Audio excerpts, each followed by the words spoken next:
Yo guys, ketemu lagi dan kita di sini masih di segmen Sekelebat Info, di mana nanti di sini kalian bisa dapetin info terbaru dan terpanas tentunya guys. Oke, hari ini di tanggal 16 ya, di bulan Juli 2023. Dan seperti biasa, tidak bosan-bosannya kita selalu ingatkan ya buat teman-teman semua untuk selalu mematuhi protokol kesehatan dimanapun kalian berada guys. Apalagi di keramaian, karena di luar sana banyak sekali ya virus-virus dan juga penyakit yang mengancam kesehatan kita. Oke, kita langsung saja melihat bagaimana update dari global crypto market cap seperti yang terlihat ya dari data coin market cap di sini menunjukkan adanya kenaikan meskipun tipis ya di 0,27%. Dan tentu saja ini adalah efek kontribusi dari Bitcoin dan juga kolega-koleganya guys. Dimana untuk Bitcoin dalam waktu 24 jam ini masih belum terlihat adanya perubahan ataupun pergerakan yang signifikan ya. Dimana dalam waktu 24 jam ini mengalami penurunan ya di 0,86% guys, tipis banget. Kemudian untuk Ethereum juga masih tipis pergerakannya, minus atau merah ya di 0,65%. Kemudian untuk BNB ini hijau tapi tipis ya di 0,2%. SRP juga sama, tidak jauh berbeda dari kemarin di 1,92%. Dan kalau kita lihat ya, kemarin memang sudah naik di 97% ya, dan ada penurunan. Nanti kita coba akan bahas kira-kira ada apa ya. Dan untuk Cardano juga tidak jauh berbeda ya. Solana juga tidak jauh berbeda, perubahannya tipis juga guys. Untuk Dogecoin lumayan ya di 4,24% untuk kenaikan hari ini. Dan beberapa altcoin yang lain ini perubahannya tidak jauh berbeda dari perubahan yang terjadi di Bitcoin guys. Jadi rata-ratanya antara 0 sampai 1% aja ya. Kemudian kalau kita lihat ya bagaimana perubahan yang terjadi dari harga Bitcoin sesuai yang ada di chart di sini. Terlihat di sini untuk time frame daily-nya setelah close candle kemarin ya, tidak ada perubahan yang signifikan ya kemarin setelah terjadinya penurunan yang cukup signifikan ya sebelumnya dan membentuk pola bearish engulfing, tapi tampaknya pola tersebut tidak valid guys, dan ini terlihat ya dari pergerakan hari kemarin dan sekarang sudah close candle dan berganti candle baru dan dimulai dengan candle hijau guys. Nah biasanya kalau seperti ini efeknya dia akan naik ya dan akan mencoba retest di resisten berikutnya ya, kemungkinan di MA20 di time frame daily ini.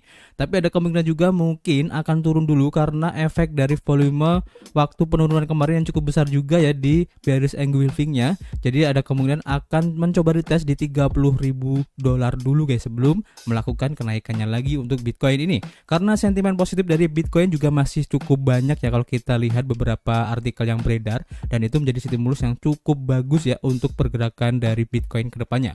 Oke, kita akan nantikan kira-kira perubahannya seperti apa guys. Dan untuk DCA masih tetap ya kita rekomendasikan di harga sekitar 30.000 dan juga di harga sekitar 29.500 guys, yang merupakan titik resisten yang cukup potensial ya untuk dijadikan sebagai titik untuk DCA guys. Oke. Kemudian seperti tadi yang saya bilang, untuk pergerakan dari XRP ini emang sangat tinggi kemarin guys ya, kenaikannya 97% ya. Kalau kita lihat sampai menyentuh harga di sekitar $0,93 guys dan hampir menembus di $1. Ini keren banget. Kemudian turun yang cukup lumayan guys, dan ini apakah karena adanya penjualan besar-besaran dari para whales atau apa ya, atau ada informasi apa? Kita coba lansir aja dari salah satu harian ya, yaitu Bitcoin Systemi, di mana di sini diinformasikan untuk penurunan dari XRP kemarin setelah naik ya. Nah pertanyaannya, apakah paus dari Ripple terbesar ini menjual XRP selama uptrend kemarin? Dan ini adalah data-datanya guys. Jadi bagaimana situasi terbaru dalam saldo paus terbesar untuk XRP setelah kenaikan harga Ripple baru-baru ini? Jadi dalam kasus antara SEC dan Ripple, harga XRP naik sekitar 90% ya setelah keputusan akhir dari Hakim Torres yang digambarkan mendukung Ripple guys. Namun tidak semua pemegang altcoin XRP mengubah keuntungan mereka yang menjadi uang tunai. Menurut data Binance Smart Chain, beberapa paus dari XRP terbesar belum menjual kepemilikan mereka guys, sementara yang lain hanya menjual sebagian kecil. Dari data Look On Chain menganalisis 4 paus atau whales dari XRP teratas yang secara kolektif memiliki lebih dari 32 juta XRP ya di Binance Smart Chain dan memiliki aset senilai $22 juta pada harga saat ini guys.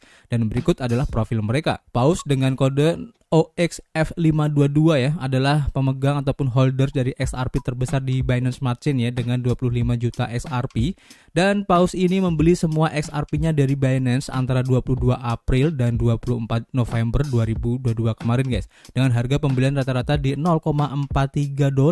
Paus ini hanya menyediakan likuiditas di PancakeSwap, bursa terintegrasi dari Binance ya, ataupun BSC, dan belum menjual XRP apapun guys. Kemudian ada Paus dengan kode OX513D, adalah pemegang XRP terbesar kedua ya di BSC juga, dengan 4,6 juta XRP guys.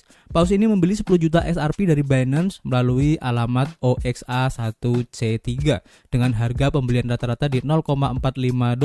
Namun Paus ini menginvestasikan 5,4 juta token XRP kembali ke Binance setelah harganya melonjak dan mungkin untuk mendapatkan keuntungan guys. Kemudian ada Paus OX8456, adalah pemegang XRP terbesar ketiga ya di Binance Smart Chain dengan 1,4 juta token XRP. Paus ini membeli semua XRP-nya dari Binance pada tanggal 13 Desember ya 2022 dan 15 Mei 2023 dengan harga rata-rata di $0,4 guys. Paus yang dimaksud belum menjual XRP apapun. Jadi ada lagi satu nih, Paus OX8BF6 adalah pemegang XRP terbesar keempat jadi Binance Smart Chain dengan 1,4 juta XRP, dan Paus ini membeli semua XRP-nya dari Binance juga pada tanggal 14 Desember 2022 dengan harga di $0,39 guys.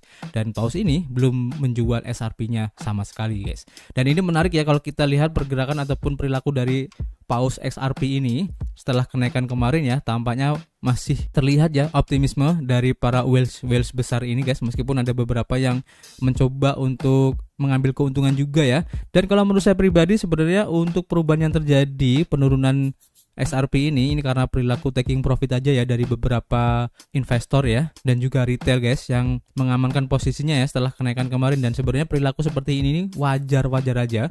Jadi saran saya kalau buat teman-teman semua ya yang ingin masuk di XRP, sebaiknya tunggu dulu ya untuk koreksinya. Dan kalau memang kalian lebih agresif, sebenarnya kalau masuk sekarang juga nggak apa-apa ya, tapi ingat harus perhatikan money management yang baik ya. Tapi kalau kalian ingin masuk dengan sangat konservatif, kalian bisa tunggu ya di harga sekitar $0,58 ya, atau di sekitar 0,5360 guys. Jadi itu sedikit rekomendasi untuk DCA dari XRP guys.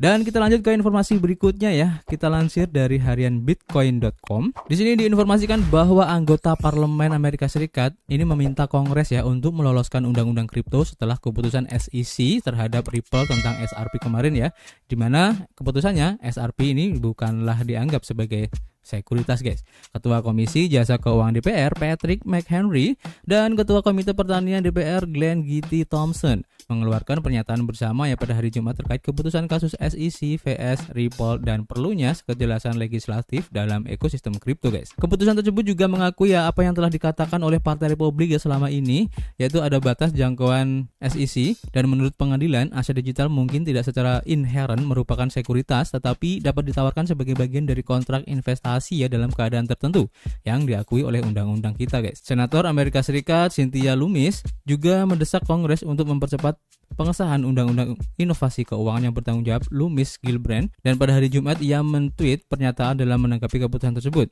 Katanya, dia memuji ya keputusan Distrik Selatan New York yang menemukan ya bahwa aset kripto yang diperdagangkan di pasar sekunder tidak boleh menjadi kontrak investasi. Dan ini adalah posisi yang telah diambil ya oleh bagian 501 dari Undang-Undang Inovasi Keuangan yang bertanggung jawab Lummis-Gillibrand sejak awal guys.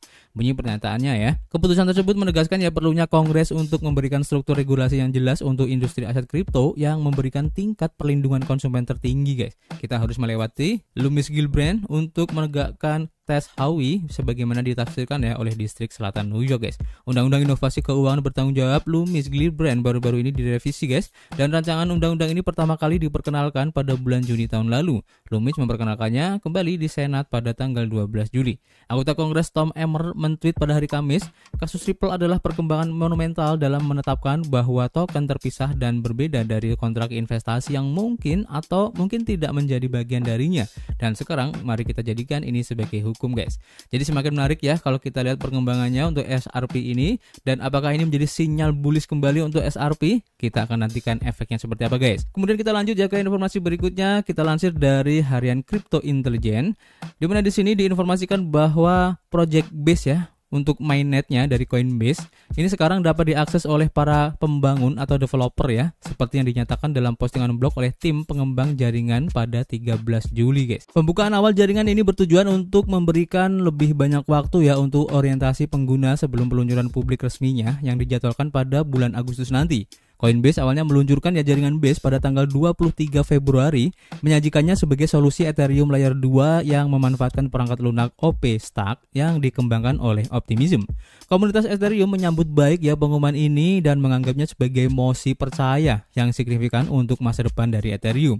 Dalam pengumuman terbaru ya pada 13 Juli, tim mengungkapkan bahwa Base Mainnet saat ini memiliki 2 penjelajah blok operasional dan simpul RPC resmi yang memungkinkan pengguna untuk mengakses data dan mengirimkan transaksi. Data dari penjelajah blok menunjukkan bahwa jaringan telah beroperasi ya sejak 2 Juli dan telah berhasil memproses lebih dari 1 juta transaksi guys. Data blockchain mengonfirmasi penyebaran kontrak resmi untuk Optimism Portal atau kontrak jembatan dasar di Ethereum. Kontrak ini memungkinkan pengembang untuk mentransfer Ethereum ke jaringan baru ya untuk pembayaran biaya gasnya. Khususnya jembatan ini atau bridge tidak memiliki antarmuka pengguna atau UI berbasis web yang mengharuskan penggunaan antarmuka baris perintah atau interaksi berbasis script guys. Selama fase pembangunan awal, tim telah memutuskan untuk menahan bridge atau jembatan yang dapat diakses publik dengan UI. Mereka secara khusus ya meminta para pengembang untuk menahan diri ya dari meluncurkan UI untuk aplikasi mereka hingga peluncuran publik yang akan datang, di mana fitur ini akan tersedia guys. Untuk merayakan pencapaian ini, para pembangun diberi kesempatan ya untuk mencetak token non-fungible atau NFT yang disebut Base atau Base is for Builders. Selain itu, pengembang yang menyebarkan kontrak ke jaringan dan pengisi formulir di situs web project akan menerima Genesis Builder NFT sebagai reward atau hadiahnya guys. Optimism Labs sebagai pencipta dari OP Stack membayangkan masa depan di mana Base dan Optimism membentuk super chain yang terdiri dari beberapa jaringan yang berbagi fitur keamanan yang sama. Namun super chain ini diperkirakan akan menghadapi persaingan ya dari hyperchains dari zk Sync yang bertujuan untuk menawarkan fungsi yang hampir serupa. Sebagai kesimpulan, mainnet dari Base Coinbase sekarang dapat diakses oleh para developer, memungkinkan mereka untuk mengeksplorasi dan berkontribusi pada jaringan menjelang peluncuran publiknya. Ini menandai langkah penting ya dalam pengembangan jaringan Base dan integrasinya dengan ekosistem Ethereum guys. Ini keren banget ya, dan kita tunggu aja kira-kira implementasi ataupun realitasnya nanti seperti apa ya antara Coinbase dan juga blockchainnya yaitu Base yang bekerja sama dengan Optimism, dan ini akan sangat bagus banget ya.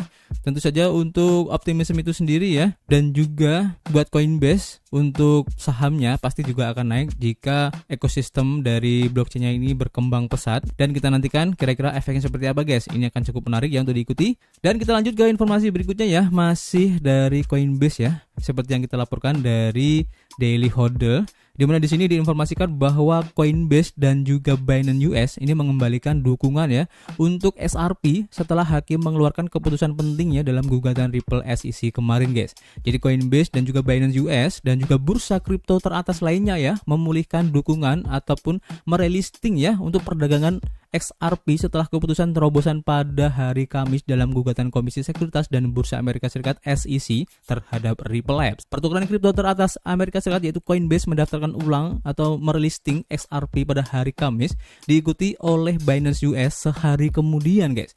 Kedua bursa tersebut telah menangguhkan perdagangan XRP beberapa minggu setelah SEC memulai gugatannya terhadap Ripple pada akhir tahun 2020. Mereka bukan satu-satunya bursa yang memulihkan dukungan XRP untuk pengguna Amerika Serikat, di mana ada Kraken dan juga Bitstamp juga mendaftarkan ulang ya aset tersebut pada hari Kamis kemarin. Dan Gemini mengatakan bahwa mereka sedang menjajaki pendaftaran XRP untuk perdagangan spot dan derivatif. Ini keren ya. SEC menuduh Ripple menjual XRP sebagai sekuritas yang tidak terdaftar, tetapi hakim Analisa Torres mengirimkan gelombang kejut ya melalui ekosistem kripto pada hari Kamis ketika dia memutuskan bahwa penjualan otomatis XRP di pasar terbuka oleh perusahaan pembayaran San Francisco bukan merupakan penjualan sekuritas. Namun, dia berpihak pada SEC dalam pernyataannya bahwa penjualan langsung XRP oleh Ripple kepada peserta institusional memang merupakan penawaran sekuritas. Pengadilan berencana untuk mengeluarkan perintah terpisah yang menetapkan tanggal persidangan untuk Ripple dan SEC pada waktunya. XRP diperdagangkan dengan harga $0.72 pada saat artikel ini ditulis guys, dan aset kripto peringkat kelima berdasarkan kapitalisasi pasar ini naik hampir 52% sejak Kamis pagi, tetapi turun di 9,62% dalam 24 jam terakhir guys. Jadi kita tunggu tunggu aja kira-kira efek domino apa ya setelah keputusan dari SEC terhadap SRP ini. Apakah ini akan menjadi sinyal bullish untuk SRP kedepannya? Kita akan nantikan guys. Dan untuk informasi terakhir ya, kita lansir dari harian Watcher.guru. Di sini diinformasikan bahwa Australia guys akhirnya menerima aplikasi untuk ETF Bitcoin Spot yang pertama guys. Jadi pada hari Jumat 14 Juli, perusahaan investasi kripto Monochrome Asset Management mengumumkan bahwa mitranya yaitu Vasco Trustees telah memperbarui aplikasinya dengan Australian Securities Exchange atau ASX untuk menawarkan ETF Bitcoin Spot. Menurut pernyataan resminya ya, Monochrome Bitcoin ETF atau IBTC akan memberi investor exposure langsung ke Bitcoin. Langkah ini dilaporkan menandai pengajuan pertama untuk ETF Bitcoin Spot di ASX di bawah Undang-Undang Kripto baru Australia. Sesuai dengan panduan ASIC yang telah direvisi, dukungan institusional dan penerimaan aset kripto yang tinggi harus ada agar sebuah kendaraan investasi bisa mendapatkan bendera hijau. Lebih khusus lagi, penyedia layanan yang memiliki reputasi baik dan berpengalaman harus siap ya untuk mendukung ATP yang berinvestasi atau memberikan exposure ke aset kripto. Sejalan dengan itu ya, harus ada pasar spot yang matang dan pasar berjangka yang terregulasi untuk perdagangan derivatif yang terkait dengan aset kripto. Faktanya ya, hanya ada 2 pemegang lisensi AFS yang memiliki otorisasi lisensi aset kripto retail saat ini guys, dan salah satunya adalah Vasco sebagai pemegang lisensi lainnya melayani klien grosir. CEO dari Monochrome Jeff Yeo yang percaya bahwa jika ETF Bitcoin diluncurkan di ASX, itu akan mengirimkan sinyal yang jelas ya kepada investor tradisional bahwa Wild West yang tidak diatur akan segera berakhir. Melalui kendaraan baru ini, investasi akan didukung oleh lingkungan yang akrab, terstruktur, dan terlindungi. Tambahnya, menjelaskan bagaimana reksadana ini akan berbeda ya dari yang lain, ungkap Yeo menjelaskan. Yang membedakan kami dari struktur dana lainnya adalah bahwa Monochrome Bitcoin ETF disahkan di bawah kategori lisensi aset kripto yang memungkinkan dana tersebut untuk menyimpan Bitcoin secara langsung di tingkat dana. Lebih lanjut ya, Yeo juga menyatakan keyakinannya dan menegaskan bahwa hasil yang optimis akan tercapai. Bersamaan dengan perkembangan baru, perlu juga dicatat ya bahwa Eropa juga membuat langkah maju dalam hal ini. Dana Bitcoin pertama di kawasan ini akan diluncurkan bulan ini seperti yang dilaporkan ya baru-baru ini, dan peluncuran akan dilakukan setelah penundaan selama 12 bulan guys. Jadi sudah mulai ada ya setelah Amerika, akhirnya ada juga dari Australia, yaitu salah satu aset manajemen si Monochrome Asset ya. Ini keren banget, dan kita tunggu aja pasti setelah beberapa aset manajer yang mulai mendaftarkan untuk aplikasi spot Bitcoin ETF ini pasti akan ditiru atau akan disusul oleh beberapa aset manajer lainnya di negara-negara lain guys. Dan banyak juga para analis yang bilang kalau memang nanti untuk SEC menyetujui aplikasi ETF Bitcoin Spot yang dilakukan oleh aset manajer besar di Amerika Serikat ya, antara lain ada BlackRock, Fidelity, dan beberapa aset manajemen yang lain, ini akan sangat masif banget guys untuk perkembangan ataupun adopsi kripto itu sendiri, sehingga akan membuat buluran dari Bitcoin di tahun 2023-2024 ini akan segera berlangsung guys. Jadi kalian dan kita semua bersiap-siap ya untuk segera menyongsong untuk buluran berikutnya, dan jangan sampai ketinggalan guys, karena ini kesempatan seumur hidup. Kapan lagi kita bisa mendapatkan harga semurah ini ya dengan aset-aset digital yang kalian miliki. Ini akan keren banget kesempatannya, dan jadikan ini sebagai momen yang berharga ya, jangan disia-siakan guys. Oke, cukup sekian guys untuk informasi hari ini. Nanti kita akan update lagi jika ada informasi yang menarik, dan kalian tunggu aja kapan kita akan live. Nanti kita akan informasikan, dan seperti biasa kita masih menunggu kritik dan saran kalian di kolom komentar. Nanti kita bisa ngobrol banyak ya di dalamnya, dan yang pasti kita akan ketemu lagi guys di informasi berikutnya. Peace.